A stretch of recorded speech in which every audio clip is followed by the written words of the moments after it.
Sauce, bitch.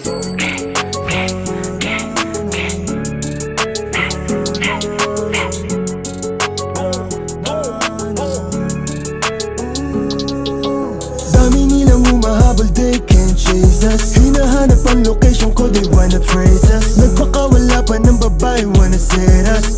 Don't play with us, don't play with us. Dami nilang humahabol. Hi guys, so good evening again and welcome back to my magical world. Okay, it's 10:36 in the evening and today is still Thursday. It's still Thursday and it's July 20, 2023 and I am filming again just because I am in my mood. So we're going to start the new chapter, okay? So today we are made in China. Joke lang guys. So made in the Philippines to, syempre. The only country where beautiful and smart women live. Ano? Dami yung hanas dyan. So, di ba? Ang cute ng filter. Wala lang. I like it. Yeah. So, ano nakalagay dyan? Sanchai, Dao Mingsi. Yon. Okay, so we're going to start now. Because I'm in the mood kasi to read now. I feel like I have the energy now. I told you that I love Thursday. For some reason, I am so lucky when it's a Thursday. So, let's start na. Dami ko na namang hanash. So, the start of this chapter, so we're on to a new chapter. Page 117 and 118. Okay, para hindi tayo nalo-lost in the middle of the sea. So, the title of this chapter is The Flow of Thought. Okay, so listen guys. So, this is important. I know that you are not reading personally because you guys are lazy and so am I. So, we are together, we will make it. Okay, so together, you will watch me and then I get to read you, you get to listen, diba? And you learn from me. And, yun, we are both, connected. Kahit sa online world lang. Okay, so let's start talaga, arte. So, the good things in life do not come only through the senses. Some of the most exhilarating experiences we undergo are generated inside the mind, triggered by information that challenges our ability to think. Okay, rather than from the use of sensory skills. As Sir Francis Bacon noted almost 400 years ago, wonder which is the seed of knowledge is the reflection of the purest form of pleasure.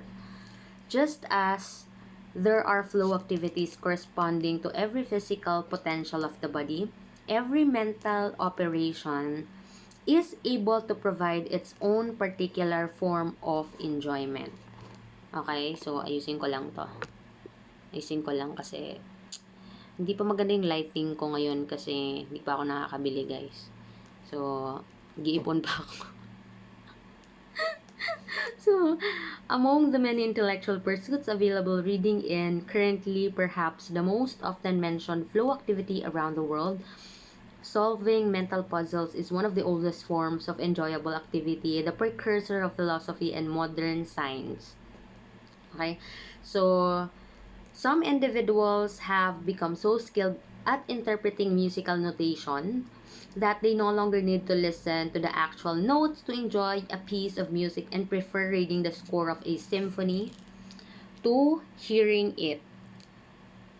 The imaginary sounds dancing in their minds are more perfect than any actual performance could be. Similarly, people who spend much time with art come to appreciate increasingly the affective, historical, and cultural aspects of the work they are viewing. Occasionally, more than they enjoy its purely visual aspects. As one professional involved in the arts expressed it, so works of art that I personally respond to have behind them a... Wait lang. Kalma, kalma. Ito na. Get your water, guys. So, take a sip muna. Sige, breathe. Okay? So, mag-breathe muna kayo. Inhale, exhale. Bago tayo mag-start. Okay, so, ito na, game na. So, more water muna kaya.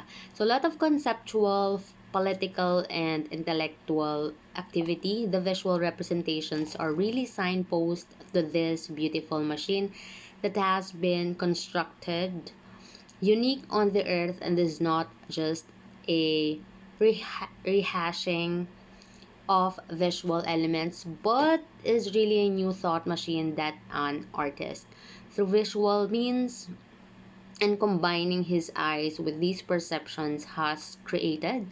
What this person sees in the painting is not just a picture but a thought machine. That includes the painter's emotion, hopes, and ideas, as well as the spirit of the culture and historical period in which he lived. So, ganun guys, yung artists are usually people with depth. Ganon. So, malalalim sila. I don't know if I belong there, but I'm not really a quote-unquote artist, but I am an artista. Mali ata. So, sorry. So, start tayo. Shamay. So, wait lang. Nawala tuloy ako, guys.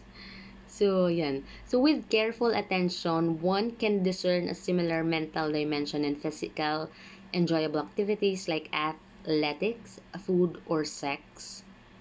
We might say that making a distinction between flow activities that involve functions of the body and those that involve the mind is to some extent pure use, for all physical activities must involve a mental component if they are to be enjoyable.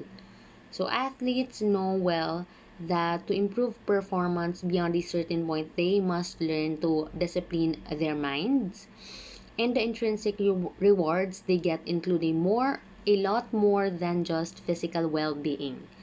They experience a sense of personal accomplishment and increased feelings of self-esteem. Conversely, most mental activities uh, also rely on the physical dimension.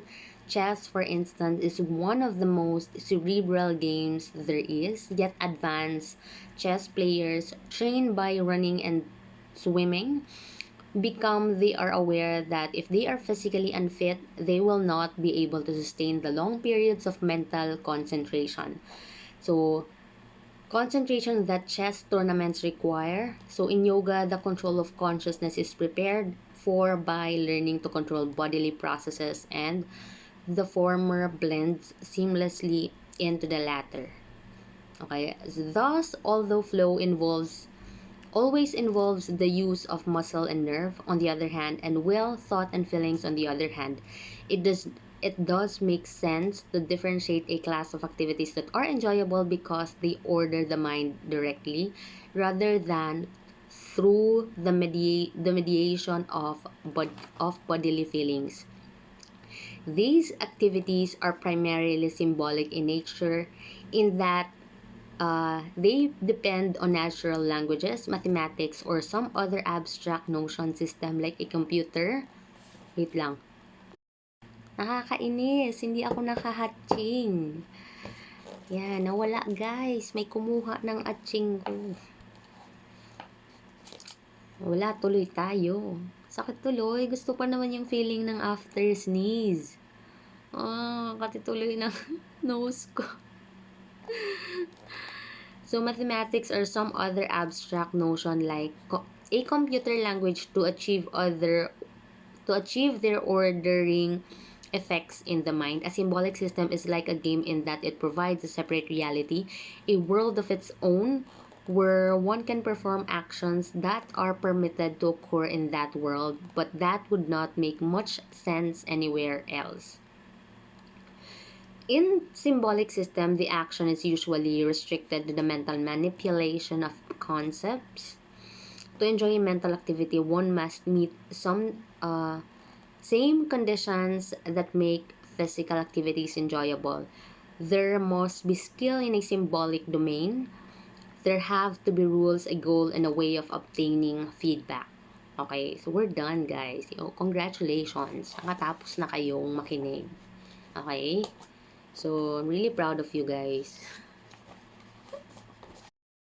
Alam nyo guys, pag tinatapos nyo yung videos ko, like, I really do appreciate it. And, syempre, happy ako. Kaya if you want to make me happy, okay, click nyo yung like and subscribe. 'Di ba? Para kahit dito, nasusupport ko kayo. 'Di ba? Kasi they're out there are a lot of fake people and people that talk shit about you.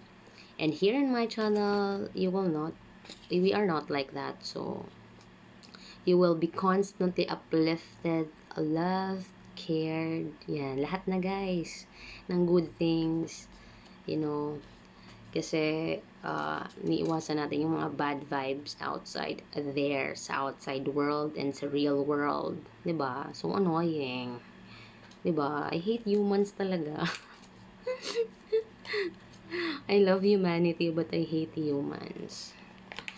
So that's why you should really be selective on the people that you associate yourself with. 'Di ba? Especially if you don't know how to discern whether they are good for you. Because before, I am like that. I am so stupid. They always abuse my kindness. So, that won't happen again. I hope so. Diba? Kasi at some point you will you will be fed up. And then that's the start. You will set boundaries, high boundaries, steady boundaries, concrete boundaries, firm boundaries. Lahat na guys ng boundaries. Pati yung sa jeep. Joke lang. Sige na guys, I don't know. Of course, you don't understand that because you don't live here in the Philippines. Like most of you. If you are like my international viewers, right? So, that's so sexy to hear. Yan, so, daldal ko. Thank you guys for listening. We're on to the new chapter. I hope and I pray that you guys will always be healthy. 'Di ba? So, water every day. Alkalinized. Tama ba? Basta guys, kain kayo ng mga fruits that are